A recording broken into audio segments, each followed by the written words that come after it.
Just this ring light. Here we are. We'll be starting soon, people.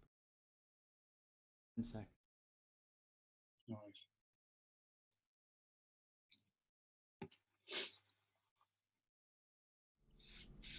And here we are. Hello, and welcome to the Rabbit Hole Show with me, Charlie. You can see down there, obviously. And film director and writer, Ranjeet S, Marwa. And I hope I got that right. Yeah, you did. Perfect. I think you're probably one of the very few that know how to pronounce my name. Oh my god, because I can pronounce no one's name.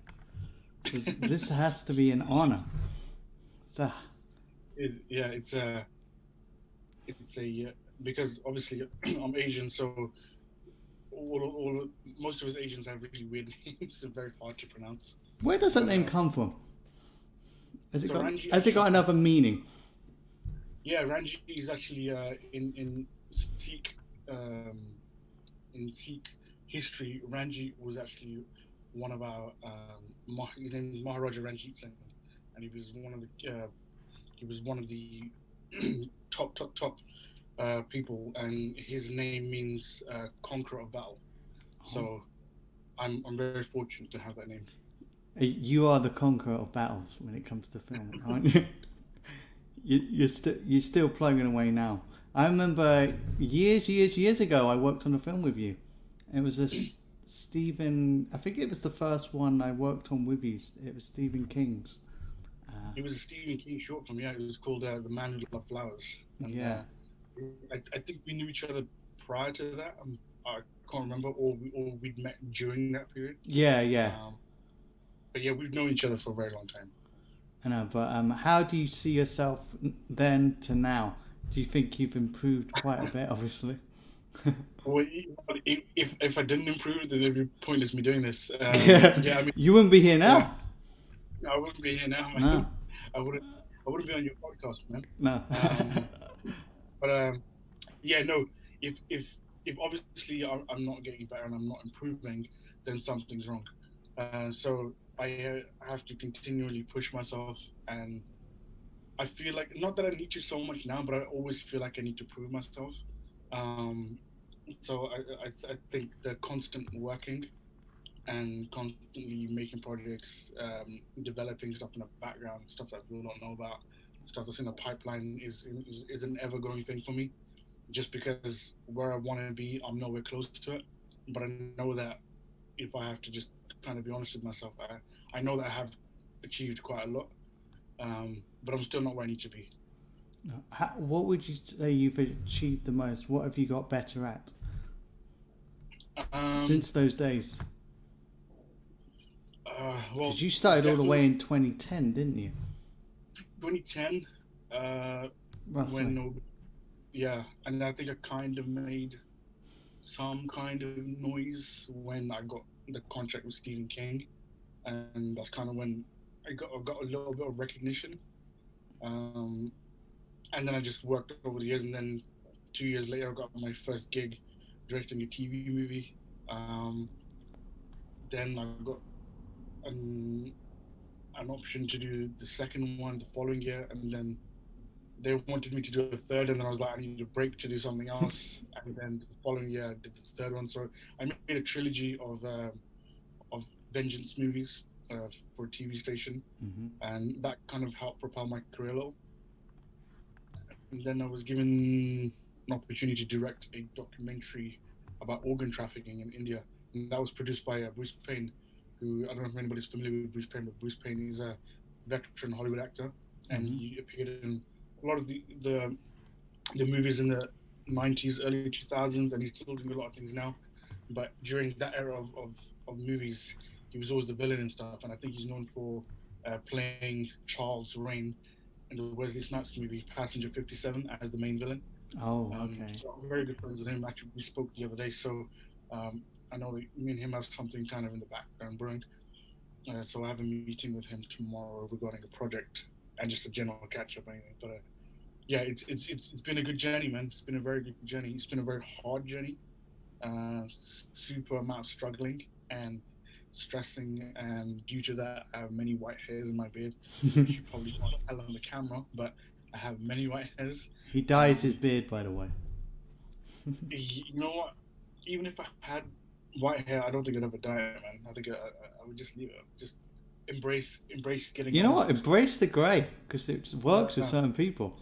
Just you're getting Yeah, old. but That's it. Just let it happen. I mean, I know in a lot of people's eyes, I'm not old because I turned 33 not long ago. But I'm telling you, when you hit You 30, young'un. but when you hit like, as soon as I hit 30, my body just went. I was like, oh my gosh, my engines are shutting down. Um, I know. but I feel like that now. yeah. But you know what? I don't mind it because I feel like my career kind of really took off by the time I hit 32. And kind of what I wanted to achieve, I'd kind of done by 32. And now it's like the ball's rolling and things are getting bigger and bigger and better for me. So I'm super grateful for the opportunities I've been given. So when you first started, what was your target? First time doing films? Yeah, I mean, well, my target was always to be a known director. It was never so much about the money, and still kind of isn't. I mean, it's different now because it's more of a business now. So I can't say it's not about the money because obviously it has to be because the business. It has to be about money. Let's be real about it. But I know when I first started off, for sure, it was never about money. It was always about I just want to create for the sake of creating because I'm a creative individual. And if I'm not creating, if I'm not able to draw, if I'm not able to make music, if I'm not able to paint or write, then I'm gonna make movies. So, but fortunately, because I come from a background of a very artistic family, and all of them are involved in music, um, I was involved in music for a very long time. Then I was an illustrator for a long time. Went to university, did animation and game design. And from university, I actually got into filmmaking. So that was kind of my path, and I stuck on that path. And it's, touch wood, it served me very well. That's excellent. You've made what, roughly 72 films now. Is there any films in particular you could go back on and change? You think I could do better? One particular film. I think there's a number of them that I'd like to change. I don't think you can ever really be 100% happy with any film that you do. No. If I could remake any of my films now, I'd probably want to definitely do a Stephen King one again, and probably another one that I did. I'm not sure if you worked on it, but there was another one that I did. It's called Samurai Diablo. It was about a woman samurai. It was very similar to Kill Bill, just because obviously when I started out, I think every filmmaker starting out is super influenced by Quentin Tarantino.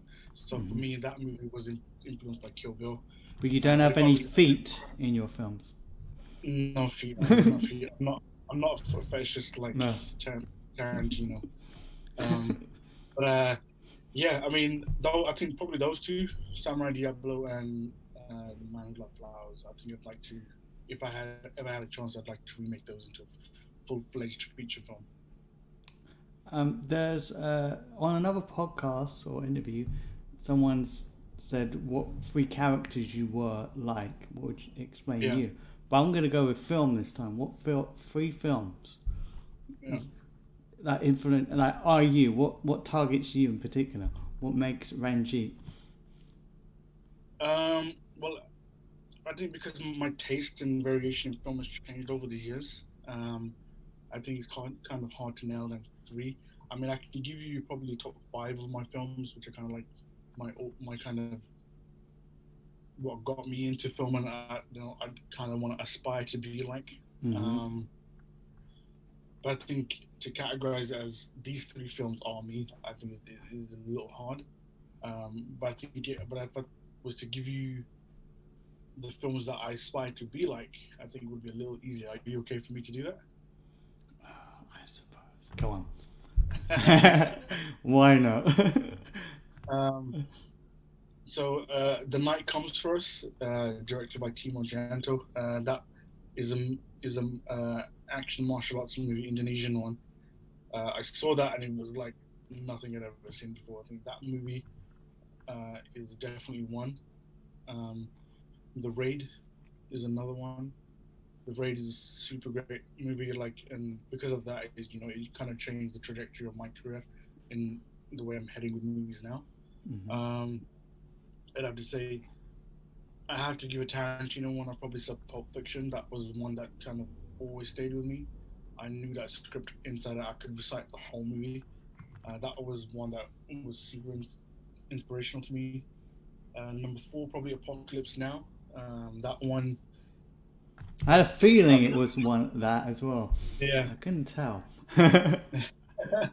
Apocalypse Now, like, I love war movies, but that was a war movie. Like, the closest thing that I've ever felt to having that feeling of a war movie was probably Inglourious Bastards. But Mm-hmm. Apocalypse Now was like next level chaos, and I think it's great because it's a movie about Vietnam as well. I don't really have a lot other than The Platoon and a few other ones, but Apocalypse Now was the I think definitive Vietnam War movie.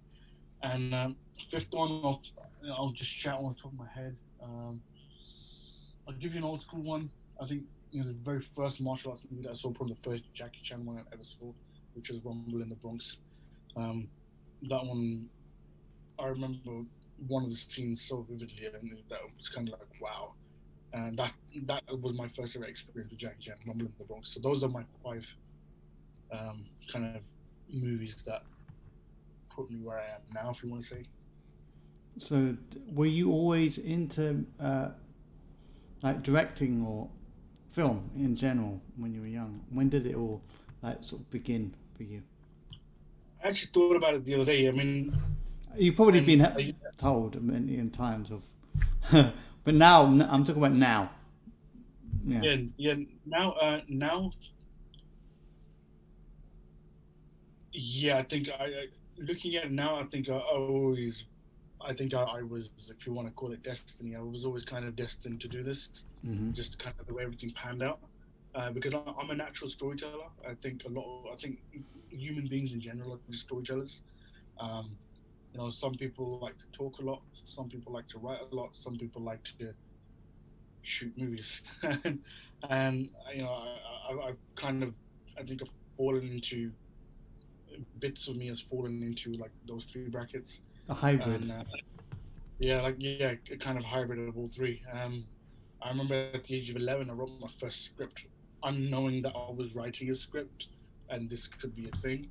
I wrote it in mind with all of my cousins, and I was like, "We're gonna go to the park. This is your dialogue, and it's gonna be a little, funny thing." And I didn't know at the time, oh, this is a film thing. And just like, oh, I have these like dialogues in my head. I want to write them down, and I want people to read them out. And then by the time I was 15, I got my first small video camera. I made a Punisher little short film. Oh. I don't know how I did that, but, but I did that. And then by the time I was 20, 21, because I was so heavily into movies, I was asked by my cousin to direct a short fake trailer for a college assignment. And that what kind of, I think, because obviously I was much older to understand what was going on and what film was. I was like, wow, I just got bit by the bug, and then I just got injured, but I haven't stopped since. Wow. Another question. Do you like tea or coffee? I'm okay with both. I don't tend to drink that much, but if I was gonna go to something, it'd probably be coffee. Recently, I think as I've got older, I think I've developed some kind of allergy to having milk. It's kind of like a lactose thing. I'm definitely not lactose intolerant, but something about having cow's milk just doesn't sit well with me. So I've shifted to have alternatives like oat milk or something, or almond milk. So like I've been having that recently. I'm the same with certain milks. Now my stomach gets a bit, you can hear it growling a bit too much. Like, what are you doing? Don't have it. I'm like, no, I can't have it. Leave me alone. But yeah, like my missus though, she's the tea drinker. You can give her as many mugs as you want. She'll drink tea. She loves tea. I do love tea. I'm having tea now. Yeah. Sometimes it's bad when you're talking to someone and you're like, "Oh no, I need to go toilet." Why did I do that? Yeah, for me, like usually when I'm having like meetings or something, or like if I'm doing what we're doing now, like podcasting and stuff, I try not to have anything else other than water, because I have in the past had like busy drinks and stuff on the side, or like a juice, and I just end up coughing. So I'm like, yeah, not anymore. Just water from now on. I know. I should be drinking more water, but I don't. So I don't know what that's gonna happen. You know. So latest projects. Is there any new projects in your what would it be in your reel? Yeah, there's a few. There's four currently in development. One I'm very close to doing. I can't really speak about it, but it's more than likely probably be in July. I can't really give too much detail on that one just yet. But I have one that's come. Well, I have three that are coming out. So I have Exiled coming out very, very soon. Um, Rupture will also be out this year, and then I have the thriller one that I shot earlier this year, which will be out next year, which is called Digging in a Grave. That one I was sitting with the editor yesterday. The movie looks incredible. The trailer will be out for that very soon. So yeah, I have those three movies coming out, and then I have obviously the next four that I'm doing as well. So I really wished I could give you more information on it, but I know I I've done that before. I was like, I want to talk about this yeah, thing. I'm so desperate to talk about it because I could be quite the loose right. lips, but I can't. You know, I'm not like that But Spider-Man actor. Like you know, yeah, Tom Holland, spoils I've, films. that's it, man. But but with that one, I'm hoping there'll be an announcement very soon with that one. So obviously once that announcement is out, then I can talk about it. So what films can you talk about? I think there's one in particular. It's got an R in it. Rupture. I believe so. Yeah, Rupture. Yeah, Rupture's. And well, you've actually done some of the soundtrack for it, man. So I that have. one, yeah. So Have I? yeah, No, I'm Rupture. kidding. Rupture was a project that was like I've had for about a year and a half. It was given to me by an American writer called Daniel White. The initial title for it was actually called Lazy Reason, and there's a reason why it's called Lazy Reason because there's a moment in the script that the character has a conversation with one of the other characters, and he says, da da da da, lazy reason is the idea of blah blah blah. And I was like, all right, but I don't want to call the script lazy reason. Um, No. so so we retitled it to Traced, and it's called Traced for a reason because there's a character that has to trace steps back into what happened and why he's in the predicament that he's in. We had another actor attached, Sunny Pang, who's our lead actor in Exiled, but unfortunately financing fell through, so that project got shelved and just nothing happened for a while. And then we revisited it again, and I was like, look, we're going to completely change up the project, revamp it completely. Um, and then I retitled it Rupture, and we changed it from a modern day piece into a cyberpunk piece. And just because I'm like into cyberpunk stuff, and I got more and more interested in cyberpunk because of the video game that came out, which is Cyberpunk 2077. Yeah. Now, this is not any disrespect to Mike Pondsmith, who's the creator of the game. The game is not that good, but the concept and the visuals and the ideology behind the game and the music is incredible. Right? It just unfortunately the gameplay is not that good, but everything else apart from that is just superb. And I was like, wow, this is what I want to do. Like if Cyberpunk was was video game was a movie, what would it look like? And what if we put martial arts in it? So I changed the whole thing, and then we got Mark Strange attached. We built all the He's been around, hasn't he? He's done IP Man 4, yeah, I believe. Yeah, he's in Hitman 4. He plays He did a Jackie Chan film as well. yeah, the Medallion. I'm sure he was in another one as well. The Medallion and something else. Something Mark, twin effects. oh, twin effect or something like that. I can't remember now. Yeah, he's Yeah, worked I've with seen Jackie Chan. that as well, and I think I know. Yeah, it was Twins Effect, I believe. Yeah, yeah. So he worked with, from what I remember him telling me, Mark telling me, they shot the movies back to back, I think, um, and which is great. And like Mark's been around for over 20 years. He's been in some incredible movies. He's done Avengers with Scott Adkins, Red Con One, obviously Rupture, Jackie Chan stuff, Ip Man. Um, I was just super grateful to have Mark Batman in the movie. Begins, just so many. Yeah, It's been around. yeah. So like he's been in some good stuff, man. And I was introduced to Mark by someone else, but prior to that, I actually knew Mark before I was introduced to him officially. But me and Mark had spoken prior about another project. I'm not sure if Mark remembers that, but we spoke briefly about another project. But yeah, we're just super grateful to have him in the movie. He did an incredible job, and I think people are gonna enjoy his first lead role. He's been in some very good movies and is some very good roles, but Rupture is his first lead role, and he's front and center for everything. And it was a great experience shooting. It was a very grueling shoot, but it was a great experience shooting it. And I have had the fortune to actually see it Yeah, secretly, and yeah, it's really good. So I hope thank you. everyone enjoys it.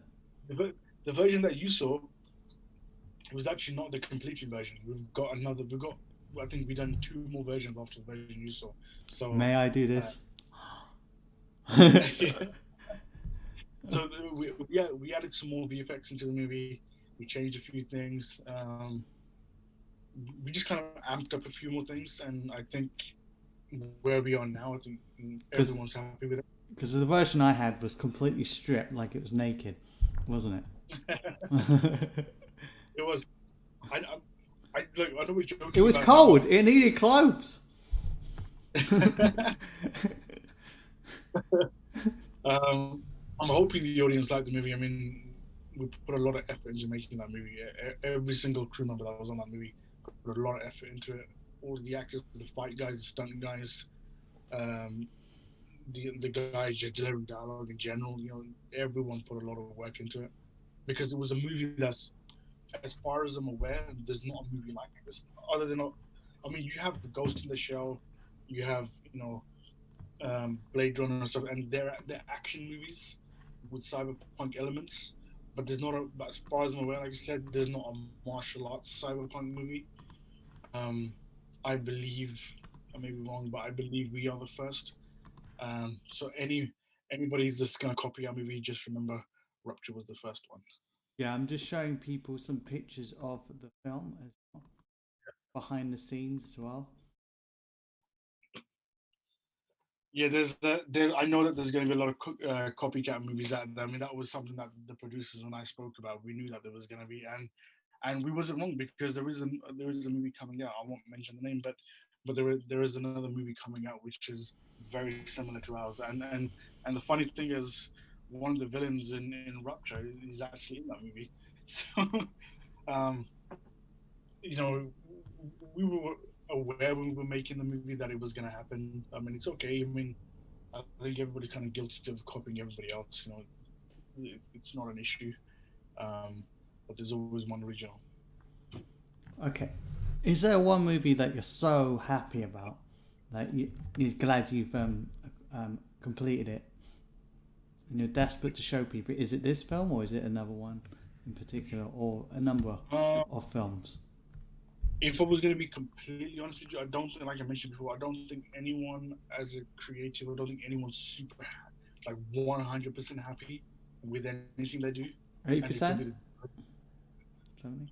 well, to be honest, I think Exiled and Rupture definitely did great because it's not kind of there yet with everything, but those two, Exiled, The Chosen Ones, and Rupture, those two movies, I think they're the best that they can be.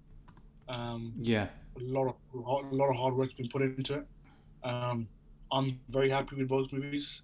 Like I said, I won't ever be 100% happy because of, oh, I wish I'd done this, I wish I'd done that, I wish this was different. There's always going to be that. So I don't think any artist in general. I'm not saying that I don't like my movies. I absolutely love my movies, and I think people will love them.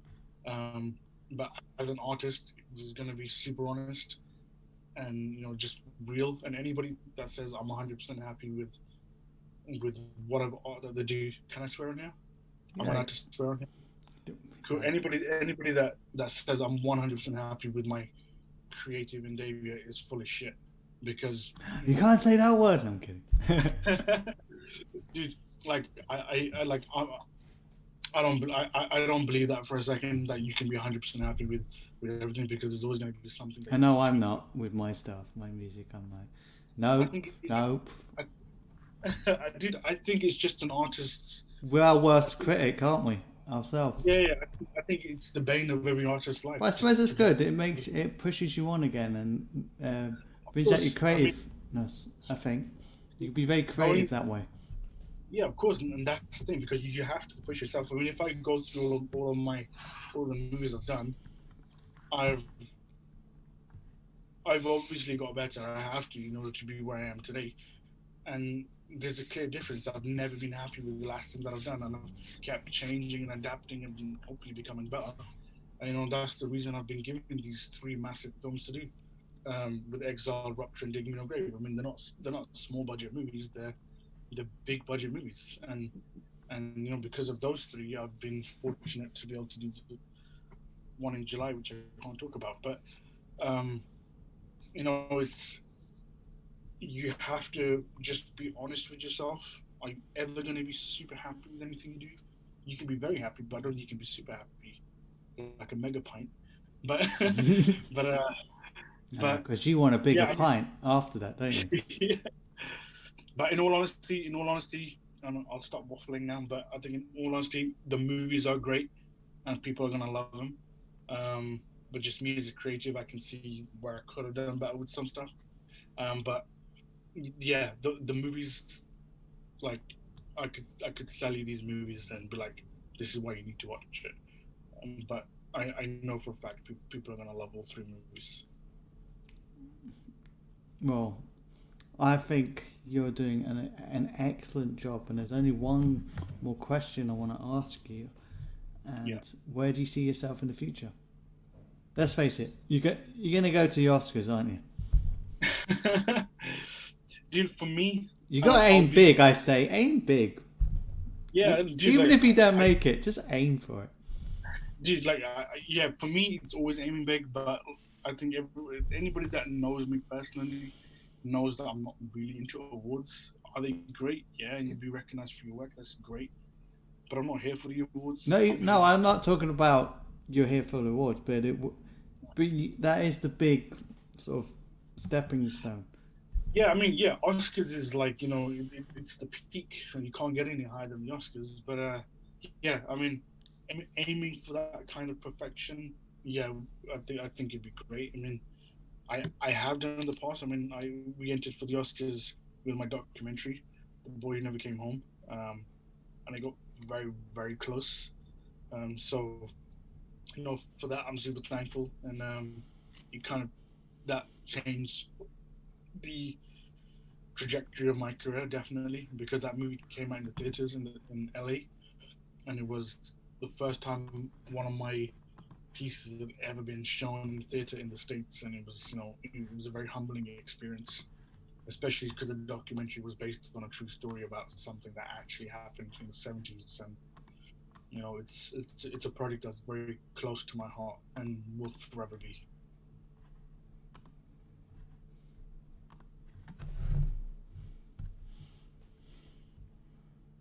So now, okay, I'm gonna. If it's okay with you, would it be fine for me to show the trailer to Rupture to end this podcast? Yeah, sure. And then I'll be juggling. No, I'm kidding. Okay, so it was great having you on the show, Ranjeet. Thank you. And I wish you luck for the future. And I don't think you need luck. All you got to do is push forward, and your name will be out there. And that's all. This is all we want, isn't it? Our name out there, so people recognize us. That's it. It's all about leaving something behind. I mean, whether it be money, legacy, whatever. So it's always about kind of making your mark on the world, and kind of people hopefully remembering you for a good thing, and nothing that is going to change the lives of people for anything bad. Hopefully, you change the lives of people for a good reason. Whether that be whatever endeavor you take. For me, it just so happens to be making movies. So hopefully, my movies, long after I'm gone, will still live on, and people will watch my movie and be like, "Oh, this guy was alive during the 2000s," and you made these movies, and now it's like 500 years later. Wow, who's that other guy? That you had hair like that? Wow. Yeah, it's like, wow, he had a beard. Like, it's weird. Yeah, he had hair. We don't have hair anymore. Everyone in 500 times is going to be completely hairless. I see that. I see we're going like backwards. Yes, Evolution's going backwards, I think, by then. Everyone's going to look, in 500 years' time, everyone's going to look like a walking egg. Which is going to be... I can see that. So who are these people back in the past? What are these creatures? As eggs are watching your Rupture film. Oh, God. So yeah, anyway, man, it was... Thanks for having me on the show, man. It's been a great experience. I know we haven't spoken for a while. I know we haven't, have we? Yeah, I mean, I think we've been speaking on Messenger and stuff and email. So it's been great to speak, but it's good to finally see you, man. And thanks for having me on the show. It's good to see you after so long, and you're still doing it, and you're doing really well. And thank you, man. I hope you succeed. But till then, everyone, thank you for coming on the show, and I hope everyone enjoyed this. And I will see you all soon. Goodbye. I'm going to mute myself so you can all hear and see the trailer, okay? Because no one wants to hear my voice. Okay, they've heard enough.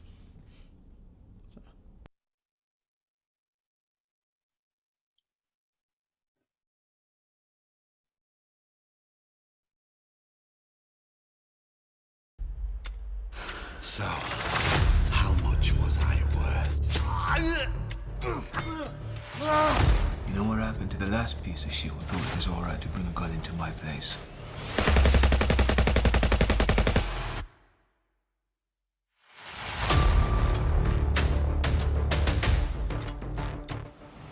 Now you're a man.